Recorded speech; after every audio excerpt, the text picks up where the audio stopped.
se había generado mucha expectativa con respecto de la entrevista del día de ayer. Había una publicación acompañada del famoso meme donde consta el horario, el canal, el medio, ¿no? En el que se iba a transmitir la entrevista, publicado por las cuentas del gobierno, con un mensaje de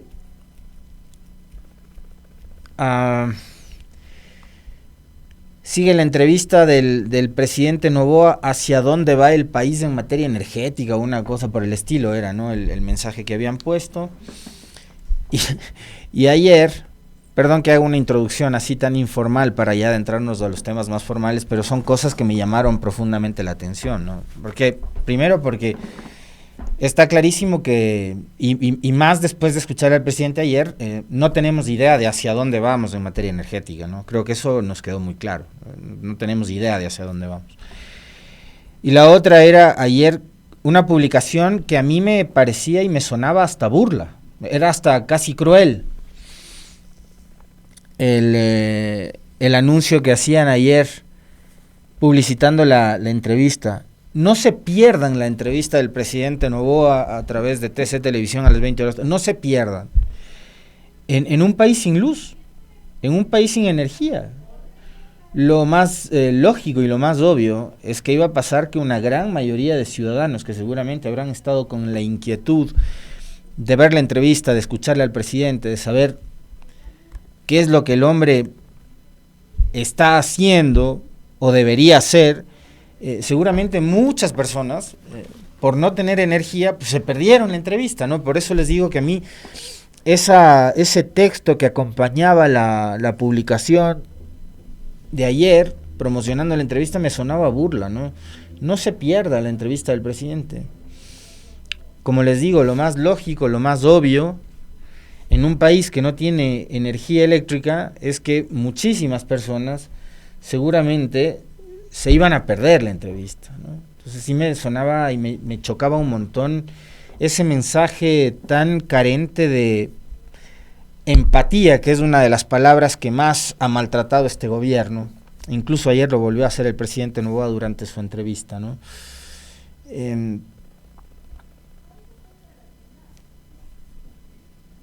No voy a desperdiciar minutos valiosos del tiempo para comentar con ustedes refiriéndome al rol del periodista, porque aquí no estamos para hablar o para criticar a Rafael Cuesta, porque sabíamos lo que iba a pasar, sí sabíamos quién es Rafael Cuesta, sabíamos en qué medio de comunicación se estaba desarrollando la entrevista, o se desarrolló la entrevista, que además fue grabada en TC Televisión. ¿Esperábamos un resultado diferente? No. Entonces ya sabíamos cuál iba a ser el rol del periodista, por supuesto, más todavía con esa introducción y con ese cierre, ¿no? La introducción fue: yo no voy a hacer alfombra, y el cierre fue, bueno, presidente, esperemos las puteadas. Perdón por referirme de esa manera, pero ese fue el cierre del periodista. Y si dijo lo que dijo Cuesta, lo dijo porque se dio cuenta de que la entrevista fue una secuencia de concesiones. Y si bien empezó diciendo que no iba a ser alfombra, pues terminó siendo absolutamente todo lo contrario. ¿Se esperaba algo diferente? No. Entonces, hasta ahí llego yo con el tema de lo que fue el rol y el desempeño del periodista y del medio de comunicación donde se hizo la entrevista. Temas de forma, para ya meternos de lleno a hablar sobre lo que nos interesa. La entrevista fue grabada. Y algunas personas decían ayer, bueno, ¿y qué si fue grabada? ¿Qué importa? Bueno, claro que importa. ¿Saben por qué importa? Porque estamos permanentemente los ecuatorianos actualizándonos, y los medios de comunicación, pero más que todo y sobre todo quienes son especialistas en tema energético y eléctrico, están todo el tiempo actualizando los cuadros y las cifras con respecto de las cotas en los embalses, que si Masar, que si Paute, que lo que está pasando con la producción energética en Coca-Cola Sinclair, etcétera. Todo el tiempo se está actualizando eso, porque dependemos justamente de lo que pasa al segundo en la zona austral y en donde están ubicados todos los proyectos que forman parte de la generación eléctrica en el país.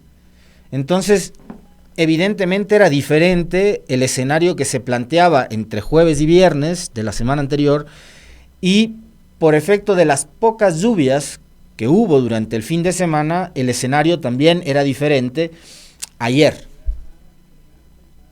Ayer también era diferente el escenario, por lo que les estoy diciendo. Entonces, sí es importante, y no es cosa menor que la entrevista haya sido grabada, porque los datos que el presidente iba diciendo mientras anotaba, qué sé yo, que en un papel, no eran actuales, pues eran del viernes, no eran de ayer, no eran de ese momento. Entonces, es importante ese detalle, aunque pueda resultar superficial o un asunto más de forma, no tanto de fondo, porque lo de fondo, insisto, es justamente el contenido y la información de la entrevista, los datos que brindaba el presidente, que no eran datos actualizados. Por eso era tan importante el detalle de que la entrevista fue grabada el viernes y que no fue en vivo ayer en horas de la noche, cuando ahora, digamos, estos asuntos relacionados con los embalses es algo que se está actualizando incluso dentro de un mismo día en varias ocasiones, varias veces.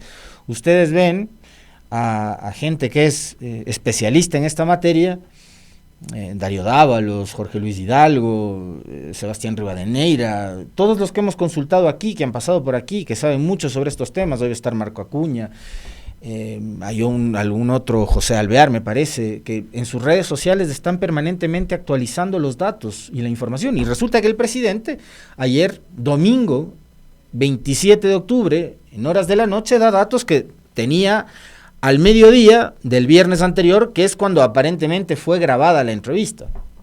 Viernes 13 horas con minutos, aparentemente por la hora que indicaba el reloj del presidente Noboa, fue grabada la entrevista. Entonces, ese hace que no sea un detalle menor que la entrevista haya sido grabada. Los ecuatorianos, en un asunto tan coyuntural como este de la crisis de los apagones, necesitamos datos, por supuesto, actualizados y datos precisos y concretos. Ahora, con respecto de lo que fue la exposición, la presentación del presidente ayer y las respuestas frente a la cantidad de inquietudes y de dudas que tenemos los ecuatorianos ante la crisis que estamos padeciendo, pues es lo siguiente.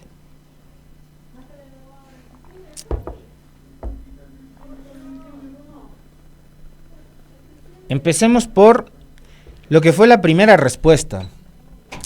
Meli, si tenemos lo que fue la primera respuesta, la de por qué se decidió reducir los horarios de los apagones. Si tienes ese video, me avisas y lo mandamos para ir poniendo en contexto, porque seguramente habrá muchas personas en la audiencia que no vieron la entrevista, que no saben a lo que me estoy refiriendo, y que valdría la pena pues que escuchen, así sea, extractos cortos de la entrevista de Noboa. Lo tenemos, dale entonces, suéltalo. Las decisiones que tomamos fueron basadas en un escenario con un 70% de probabilidad, y era algo que luchaba a diario, por horas, todos los días, y mi equipo pues lo conoce, para dar un sentido humano. Lo que ocurrió después fue un escenario de menos del 10% de probabilidad lo que nos pasó. Tuvimos afectaciones de clima, un viento que no se proyectaba, y eso nos jugó en contra. Lamentablemente nos jugó en contra, pero no fue como una medida populista ni una medida de engaño. Fue algo pensando en las personas y dándole la posibilidad de planificación a las personas con la mayor certeza posible.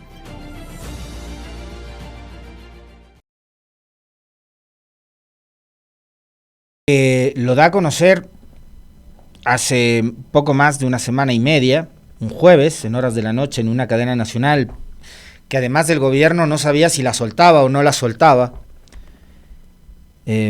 coincidiendo en parte con lo que plantea en su editorial o su artículo de hoy el académico Santiago Basabe, que dice que el problema de fondo en este país es la incertidumbre provocada por el desgobierno. Yo coincido plenamente con aquello, porque estamos frente a un régimen y a un presidente que no tiene claro hacia dónde quiere ir como gobierno y como país. Él sí tiene clarísimo, digamos, la prioridad de Noboa está ahí, a la vista de todas y todos nosotros. Es la reelección. Noboa está pensando única y exclusivamente en su reelección. Más allá de algunos detalles que igual los comentaremos acá con respecto de lo que fueron sus respuestas sobre el tema político. Pero Noboa está pensando en la elección del 9 de febrero. Él no está pensando en gobernar el país en esta coyuntura tan compleja y tan difícil. Y recordarán ustedes que aquella noche de ese jueves en que iban a lanzar la cadena nacional, el gobierno estaba que si la lanzaba o no la lanzaba. Finalmente terminaron publicando la cadena, que también ya había sido grabada, a las 22 horas con 15 minutos de aquel jueves. En ese jueves, el presidente dijo que iban a reducir los horarios de los apagones progresivamente en las siguientes 3 semanas. Y lo que acabamos de escuchar en este momento es no precisamente a un jefe de Estado, sino a un irresponsable que tomó una decisión trascendental basado en especulaciones, confiado en que se cumpla con el pronóstico del tiempo, que si 70% de probabilidades, dijo él ayer, u 84% de probabilidades de lluvia, dijo la ministra Manzano la semana anterior en una entrevista, finalmente no se cumplieron. Pero adicionalmente, para que los cortes de energía se reduzcan, no es que tiene que llover un día o dos, tienen que llover probablemente semana entera, de manera torrencial, para tener algo de garantías de que el sistema eléctrico de este país pueda operar de manera continua. O sea, no es que tienes una lluvia por ahí esporádica y eso te genera a ti la confianza necesaria y la data y la capacidad necesaria como para poder poner nuevamente a operar las turbinas y las centrales. No es así, pues. Pero con esta respuesta que da el presidente Noboa ayer, lo que evidencia es que la decisión de anunciar la reducción de los horarios de apagones fue absolutamente improvisada e irresponsable. El presidente quiere justificarse diciendo que fue una decisión empática con la gente. Y en este momento, presidente, los ecuatorianos de verdad, por cómo está la situación, por cómo está la cosa en el país, no necesitamos que pretenda ser empático a través de la farsa o el engaño. Porque lo que se hizo con el Ecuador entero es lo que nosotros denunciamos acá el viernes anterior. Fue mentirle a la gente. Porque usted hace un anuncio que después no pudo cumplir, basado una vez más en la especulación que le genera un pronóstico del tiempo. Otra cosa sería que durante las últimas horas se haya tenido unas precipitaciones importantes y que eso a usted le genere cierto nivel de tranquilidad como para poder, junto al equipo técnico, tomar la decisión de hacer un anuncio tan trascendental como ese. Usted, esa noche de jueves, presidente, jugó con la buena fe y con la confianza de los ecuatorianos. Y yo estoy segurísimo de que en este país todavía hay mucha gente, muchos ciudadanos, hombres y mujeres, adultos mayores, jóvenes, muchísimos, que todavía le creen y que todavía confían en su palabra, a pesar de lo que hizo usted en aquella noche. Pero usted esa noche jugó con la confianza de la gran mayoría de ciudadanos en este país y puso en juego también su credibilidad y el valor de su palabra, que aparentemente daría la impresión de que no le importa mucho, pues, ¿no? Cuidar el valor de su palabra y el cumplir la palabra y tener todavía unos buenos niveles de credibilidad y de confianza en la ciudadanía. Da la impresión de que no le importa. En este momento, y lo que se esperaba de la entrevista de ayer, yo la vi porque es casi que un deber, ¿no? Para estar comentando ahora con ustedes, tenía que haberle escuchado y visto ayer al presidente, si no estaría hablando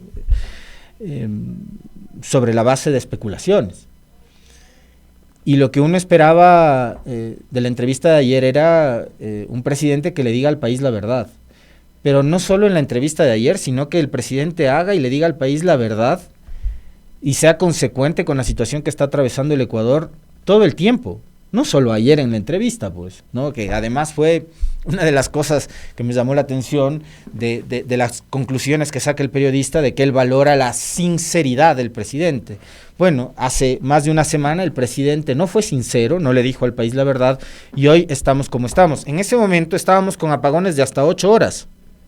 De hasta 10 habían anunciado para el sector industrial, hasta 10. Ahora estamos con apagones de 14 horas por haber hecho un anuncio irresponsable y por haber creado falsas expectativas sobre algo que no iba a poder cumplir, porque estaba el presidente haciendo un anuncio basado y esperanzado en las decisiones de San Pedro, pues, de que si llueve o no llueve en el Ecuador. Y así no se puede gobernar un país. Sobre la base de las especulaciones no se puede gobernar un país. Entonces, lo que se esperaba y lo que se espera siempre de un presidente, por muy dolorosa que sea, señores de la SECCOM, por muy dolorosa que sea en una situación calamitosa como la que enfrenta hoy el Ecuador, es que digan la verdad. Porque lo otro es generar falsas expectativas, y eso fue precisamente lo que generaron, falsas expectativas.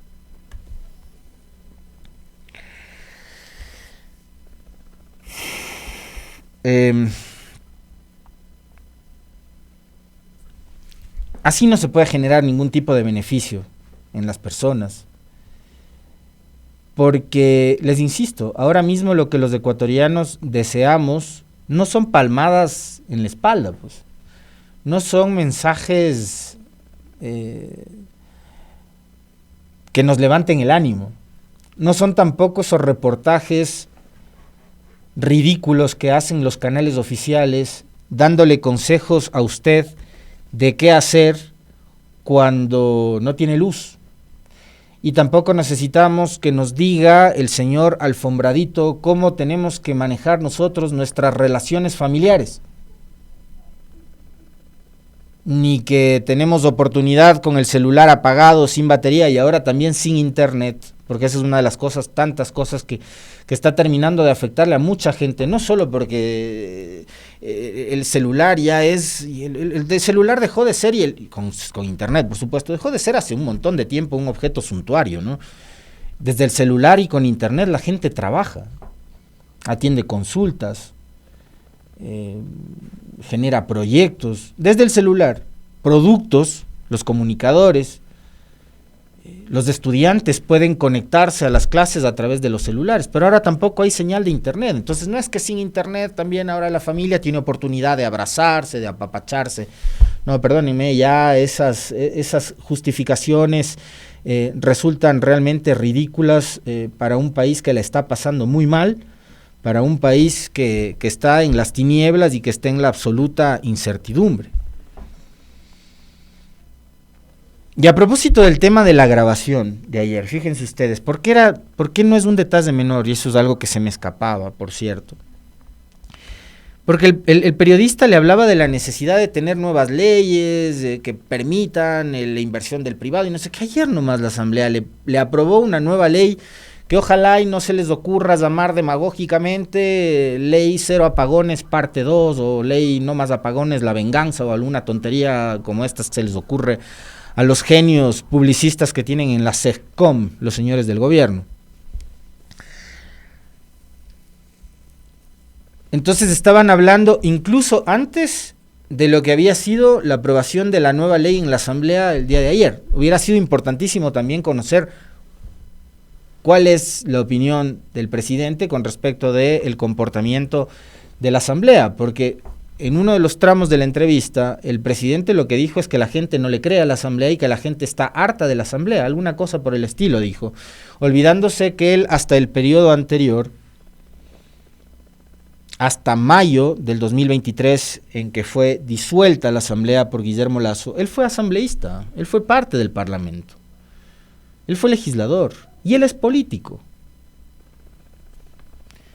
Entonces, a propósito de un término que usó ayer el propio presidente Noboa, la conchudez, yo también noté mucha conchudez de su parte, como por ejemplo este tramo, y que por supuesto no fue abordado ayer en la entrevista, un tema que fue coyuntural, que es la aprobación por parte de la Asamblea de una nueva ley que permite la intervención de privados en proyectos de hasta 100 megavatios, la importación de gas y otras cosas. ¿Por qué? Porque la entrevista fue grabada. Entonces eso hace que, esos detalles hacen que sí sea importante el saber que la entrevista fue grabada. Entonces no se abordaron temas que eran totalmente coyunturales y actuales.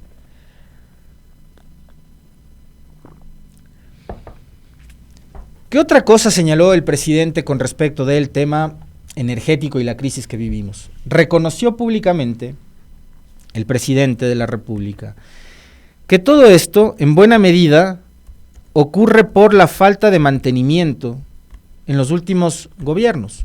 Y ahí le salió con alguna respuesta irónica, sarcástica, cargada de mucha prepotencia, como es habitual en él y en algunos otros funcionarios de su gobierno, diciendo, yo no era pues gerente de CELEG en el 2023, 2022, 2021, 2020, desde donde vienen abandonadas las plantas termoeléctricas y todo el sistema energético del país. El presidente Noboa ha reconocido, por fin, y creo que eso sí forma parte de la sinceridad que le ha reconocido Cuesta y algunas otras lumbreras en redes sociales que hablan tanto y destacan tanto la sinceridad de Noboa, de que el problema tiene que ver y se relaciona y mucho con la falta de mantenimiento de las plantas y centrales termoeléctricas del país y en general de las plantas de generación eléctrica en el Ecuador, ¿no? Entonces, y ayer fíjense, por fin habla de la falta de mantenimiento y ya no habla del apagón por sabotaje o de que vaciaron las represas, que fueron los argumentos cerdosos que utilizó Roberto Izurieta, ex secretario de Comunicación, durante la crisis energética de abril de este mismo año. ¿Se acuerdan cuando hablaron de que hubo un sabotaje y de que iban a enjuiciar como a 40 personas, incluida su ex ministra de Electricidad, Andrea Robo?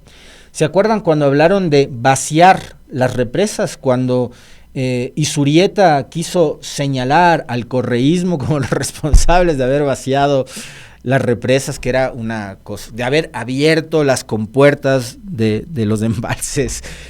Ya no habló de eso, ya se quedaron atrás de esos argumentos fantoches, de esos argumentos ridículos, de esos argumentos que terminaron siendo una burla para el país y que terminaron siendo también falsos, ¿no? Ya no hablaron del apagón por falla humana, que fue lo que dijo Arturo Félix Wong durante la entrevista, si no me equivoco, del 9 de septiembre con Milton Pérez. ¿Se acuerdan ustedes ahí cuando hubo un apagón un fin de semana? Un apagón nacional, que dijeron, eso es falla humana. Igual, quisieron buscar un culpable, un fusible, ¿no?, para quemarlo. Ya, no habló de falla humana. Ya no habló tampoco de apagones por mantenimiento, como han sido parte de las excusas que ha utilizado el gobierno y la comunicación del gobierno durante todos estos meses. Y tampoco habló ya de la crisis de agua o de la falta de lluvias. Ayer el presidente reconoció que hubo falta de mantenimiento en el sistema eléctrico. Y yo quiero compartirles a ustedes unos datitos que me facilitaron la semana anterior y que son datos absolutamente certeros con respecto de en dónde pudo haberse originado también la crisis, como para seguir el hilo de lo que decía el propio Daniel Noboa y para entender por qué la responsabilidad o gran parte de la responsabilidad recae en los dos anteriores gobiernos, los de Lenín Moreno y Guillermo Lasso. Frente a la crisis de generación eléctrica que atraviesa el país, es importante que sepan que desde el 2018 al 2023, por convenios de excedentes y liquidez impuestos por el Ministerio de Finanzas, 2018, si no me equivoco, ministro de Finanzas ya era Richard Martínez, ¿no? Gobierno de Lenín Moreno. Se debitaron cientos de millones de dólares de las cuentas de las empresas públicas como CNT, Selec, Petroecuador, Telefónica, Eléctrica y relacionado con hidrocarburos, ¿no? Petroecuador. En el caso de CNEL, los débitos del Ministerio de Finanzas fueron en el 2018, 197.38 millones de dólares, en el 2019 100 millones de dólares, en el 2020 140.37 millones de dólares, en el 2022 50 millones de dólares y en el 2023 13 millones de dólares. En total, el Ministerio de Finanzas dispuso de 500 millones de dólares de las 500 millones 750 mil dólares de las cuentas de CNEL. Con estos recursos que manejaron los gobiernos desde el 2018 al 2023, vale preguntarse por qué no se reinvirtieron en el parque termoeléctrico o en el cumplimiento del Plan Maestro de Electricidad. Estamos hablando de que le sangraron desde el Ministerio de Finanzas más de 500 millones de dólares a una de las empresas públicas relacionadas con el sector eléctrico, CNEL específicamente, que son recursos que además no regresaron nunca a la empresa, que desfinanciaron a la empresa y que nunca se reinvirtieron en el sector energético. Yo sí creo que vale la pena preguntarse eso. 2018 a 2023, ¿qué hizo el Ministerio de Finanzas en todo ese tiempo con esos recursos? ¿Pagó sueldos del sector público? ¿Pagó deuda? Pero a mí me parece que es absolutamente legítima la inquietud con respecto de a dónde destinó el Ministerio de Finanzas esos recursos que fueron debitados de las cuentas de una empresa pública relacionada con el tema energético. Y ojo, que estas empresas públicas que han sido manejadas por delincuentes como Luque han estado señaladas en todos estos años por temas relacionados con la corrupción. No se olviden de ese detalle. Y la pregunta ahí es, ¿dónde está la Fiscalía? ¿Dónde está la Contraloría? ¿Por qué sobre estos casos no se han montado también todo un proceso investigativo y todo el Estado con su aparato a través de estas instituciones que yo les acabo de mencionar, Contraloría, Fiscalía, también la Asamblea Nacional? ¿Por qué no se han dedicado a investigar qué es lo que ha pasado con más de 500 millones de dólares que le han sangrado a una empresa pública, recursos que no fueron reinvertidos en la misma y que tampoco fueron reinvertidos en el sector energético para evitar que el país atraviese por una crisis como la que está atravesando en este momento? Creo que son preguntas absolutamente legítimas y que a esta hora deberían ser respondidas por alguien en el país, ¿no? ¿Qué otro corte tenemos, Carlitos y Meli, de la entrevista de Novoa? Actualízame para ver qué otra cosa tenemos. Mi carrera en la política no es para la siguiente elección. Mi carrera en la política es para ayudar a la gente. Y así fue desde el primer día. Afecta. En este momento pues tendremos ahora un poco de científicos y otra gente que dice que lo que hacemos nomás es por campaña. Y ellos están en campaña. Pero pues en elecciones nunca falta un conchudo. Para este mes, Bueno, para el próximo mes. Si todo sale acorde a lo planeado, comparto, no digo, son predicciones, son probabilidades. Deberíamos de estar ya con el problema resuelto en diciembre. La crisis. El problema resuelto. Ya no debería de haber apagones en diciembre, con lo que estamos trayendo la nueva generación, en algunos casos hasta volando turbinas, con asistencia pues, de los Estados Unidos, de Perú, inclusive nuestro propio avión, el Hércules, que nos donaron, trayendo las turbinas, después logísticamente llevándolo a Cartagena, Colombia, y de ahí trayendo por camión otras. Así que estamos Estamos contra el tiempo, estamos corriendo. ¿Va a ir a visitar al presidente Gustavo Petro? Sí, voy a ir el día martes a la COP. Para él es muy importante la presencia de su país vecino en la COP, así mismo como para mí es importante que él venga a la cumbre iberoamericana.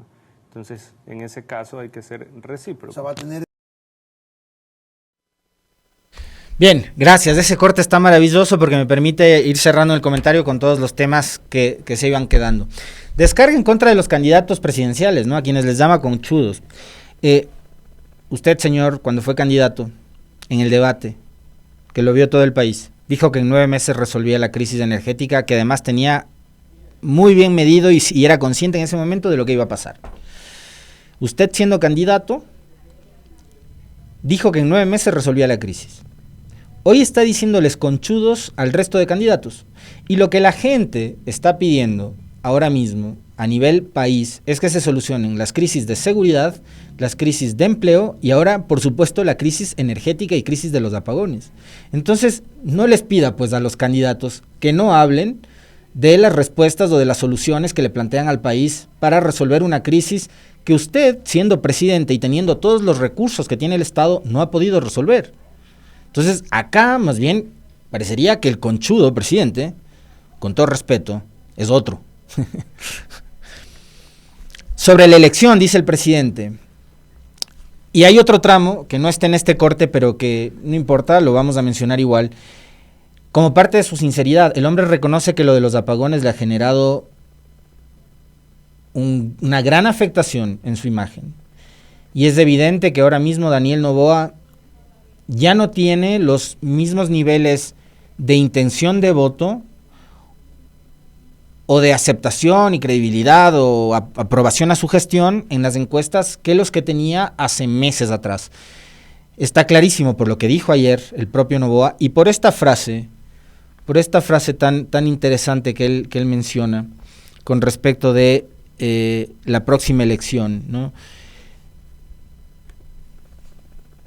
Daría cuenta de que es consciente, absolutamente consciente del impacto. Mi carrera política no es para la siguiente elección, ¿no? De que Noboa es consciente del impacto que tiene en su imagen y en su candidatura este asunto de los apagones. Habrá que ver cómo están las encuestas, pero ahora mismo parecería que Noboa ya no está punteando, ¿eh? Ya no va primero. Ya no es el candidato imbatible, ya no es el candidato invencible que todo el mundo creía o creíamos que era Noboa. Que las posibilidades están abiertas, indudablemente están abiertas, que la candidatura de Luisa González puede tener un impulso importante sobre este tema, evidentemente. ¿Por qué? Porque ella era la que iba segunda.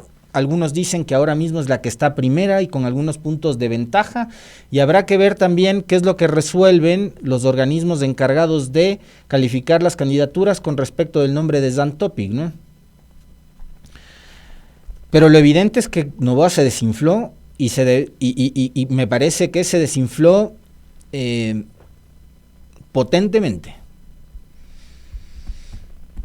Ahí cuando habló de esos temas, cuando habló del efecto de los apagones en su candidatura, en su imagen, el hombre se desinfló, se le acabó la prepotencia, se le agotó todo ese combustible que tenía, ¿no? Y con el cual venía tratando de responder a cuesta en esa conversación que mantenían. Ahí se le acabó el combustible a Noboa.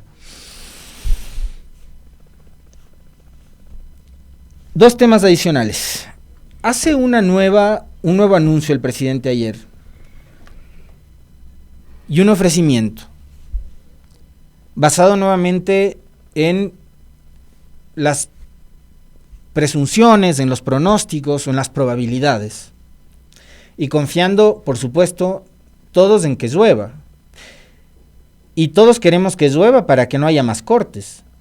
No para que la imagen de Noboa no siga cayéndose. A mí lo que pasa o lo que pase políticamente con Noboa me es intrascendente. Me parece que ya está demostrado que el hombre no está preparado para gobernar. Eso ya no necesitamos de que San Pedro intervenga, ni de más sequías, ni nada por el estilo. Ya está comprobado de que el hombre no está preparado para gobernar. Eso es un hecho. Ahora lo que deseamos sí es que llueva, por supuesto, pero no para que se cumpla la palabra del presidente, pues, sino para que el país pueda salir de esta crisis. Y por mí, que la crisis se resuelva hoy mismo, no en diciembre. Pero el hombre ha dicho, hasta diciembre se acaba el problema y se acaba la crisis. Hasta diciembre. Y las urgencias de los ecuatorianos, de los comerciantes, de los trabajadores, de los estudiantes, de las madres de familia que tienen que dejar preparando los desayunos del día anterior o que tienen que darles de comer a sus niños comida fría y que tienen que enfrentar también problemas de salud porque estamos comiendo ya productos, carne, pollo, pescado, lácteos dañados. La crisis esa es de todos los días, pues.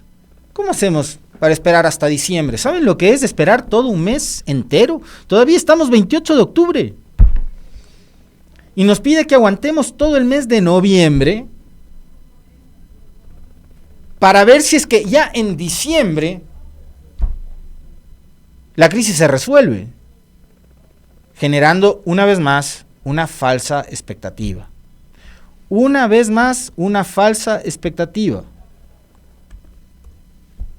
En diciembre, dice el presidente. Les insisto, a mí, si el hombre cumple o no cumple su palabra en diciembre, me es intrascendente, me da igual. ¿Por qué? Porque si fuera por mí, si me preguntan a mí, yo no estoy feliz con esta situación. Yo no me alegro de que usted, nosotros, no tengamos luz. Eso sería irresponsable, sería un verdadero idiota en celebrar un momento como el que está atravesando el Ecuador en estas circunstancias. Lo que deseo, lo que espero, lo que quiero, lo que anhelo, es que mañana, si es posible, estos problemas se solucionen. No porque me preocupa la situación política del candidato Noboa, sino porque me preocupa lo que está pasando con todos ustedes, con todos nosotros. Por todo lo que les acabo de señalar, por negocios que quiebran, por gente que se enferma, por niños que no pueden estudiar, por gente que no puede trabajar, porque la economía del país está cada vez de mal en peor, y por una situación que además poco se habla, ¿no? Ayer el hombre dijo que él ha salvado la dolarización. La dolarización per se no hace milagros, el dólar no hace milagros por sí mismo. Para que haya dolarización y para que la dolarización permanezca en el tiempo y siga fortalecida y esté fuerte, y se necesitan dólares, pues. Y díganme ustedes cuántos dólares están ingresando a la economía del país. Si ahora mismo lo que estamos viendo es a quién le compramos energía, lo que significa que son más dólares que se van. Y a propósito de la compra de energía, veremos, ¿no? Guarden ese tweet, guarden ese video, Carlos Minango, Meli, en el archivo, con mucho cuidado del ofrecimiento de que en diciembre se soluciona la crisis. Guarden ese video y guarden ese anuncio de Noboa para ver si es que cumple ese ofrecimiento. También demagógico, cargado de empatía según el presidente, pero cargado de demagogia y de mentira, no de populismo, porque decirle mentiras a la gente no le hace popular. Eso no es popular, decir mentiras no es popular, eso es demagogia. Es además hacer política de la peor manera, eso de mentirle a la gente, que resulta muy fácil, ¿no? Voy a solucionar la crisis en 9 meses, voy a arreglar el país en 100 días, voy a dar 2 millones de empleos, voy a bajar el IVA y no lo baja. Ayer, por cierto, una de las cosas que dijo es que él no va a bajar el IVA del 15 al 12 o al 13%, el IVA se sostiene en el 15%. Voy a aliviar la economía de los ecuatorianos y 3 doritos después te sube el precio de los combustibles, eliminando los subsidios, en fin, ¿no? Y una de las cosas que también me llama la atención, a propósito de que fue grabada la entrevista, porque bien podían haber editado esa parte. Recuerden ustedes que el día viernes nosotros cerrábamos el espacio de información en la mañana, dándoles a conocer 2 noticias. Una, que la Asamblea Nacional anticipaba el segundo debate, por eso ayer domingo aprobaron la nueva ley energética. Y el pronunciamiento de Gustavo Petro, presidente de Colombia, haciendo un llamado a la comunidad internacional para ayudar a Ecuador en estos duros momentos. Y el presidente ayer dice que va a visitar a Petro este martes. Martes, ojo, la entrevista fue grabada el viernes, pasa viernes, sábado, domingo, lunes y martes. Cuando el hombre podía haberse ido el propio viernes a Colombia. Tan malo es el señor Noboa que Lazo le publicó este fin de semana un tuit con una foto junto a Petro, diciendo, yo me fui a verle a Petro, con quien además no tienen nada en común, Lazo, ¿no? Yo me le fui a ver a Petro para que nos venda energía. O sea, al lado de Noboa, hasta Lazo resulta ser mejor, pues. Que hasta Lazo le saca pecho diciendo, yo me fui. Entonces pasa viernes, sábado, domingo, lunes y recién este martes, y porque hay una cumbre en Cali, el presidente Noboa va a tratar o a intentar hablar con su similar Gustavo Petro, con su homólogo, no con su homónimo, como dijo el otro día en una entrevista la ministra Manzano, con su homólogo, no homónimo. Y diciendo, pero le he leído pues al presidente Petro en la prensa diciendo que hay que ayudar a Ecuador, que empiece él pues y que nos venda energía. Bueno, con esa actitud, presidente Noboa, no sé si es que el presidente Petro a esta hora esté tan feliz de escucharle. Con esa actitud, prepotente, altanera, como que si estuviera tratando, no sé, pues con el gerente de cualquiera de las empresas de su papito. Gustavo Petro es el presidente de Colombia. Colombia que también está atravesando por el mismo problema que atraviesa Perú, que atraviesa Brasil, Bolivia y una infinidad más de países de la región que tienen sequía, pero que a diferencia del Ecuador no están soportando apagones, y peor todavía apagones de 14 horas. Yo de usted, presidente, cambiaría un poquito la actitud e iría, no sé, pues, con un poco más de humildad, que no sé si conoce usted el concepto de esa palabra, casi que a rogarle al presidente de Colombia que nos venda energía. Y que nos venda energía además a precios un poco más cómodos, ¿no? Que no se convierta esto tampoco, como pasó con el gobierno de Lazo, en un gran negocio para Colombia, a pesar de las necesidades tan jodidas que tenemos los ecuatorianos. Pero tampoco podemos rifar los recursos que tenemos acá para comprarle energía cara a los vecinos. Entonces, que si nos va a vender energía, que si están preocupados por la situación del Ecuador, lo hagan pensando en la gente y no tanto en el negocio. Y otra cosa que me chocaba de ayer de la entrevista de Noboa, cuando decía que había recibido un país en quiebra, que Lazo pasó diciéndonos a los ecuatorianos que él, una de las buenas cosas que hizo en teoría, él fue poner en orden la economía del país. Noboa dijo ayer que le dejaron un país quebrado, pero en ese país quebrado, cabe recordar que Noboa organizó una consulta popular que le costó a los ecuatorianos 60 millones de dólares y que no ha servido para maldita sea la cosa. 60 millones de dólares costó la consulta y no ha servido para nada. En un país en quiebra. Esos 60 millones de dólares pudieron haber servido para dar mantenimiento a quién sabe a cuántas centrales termoeléctricas, ¿no?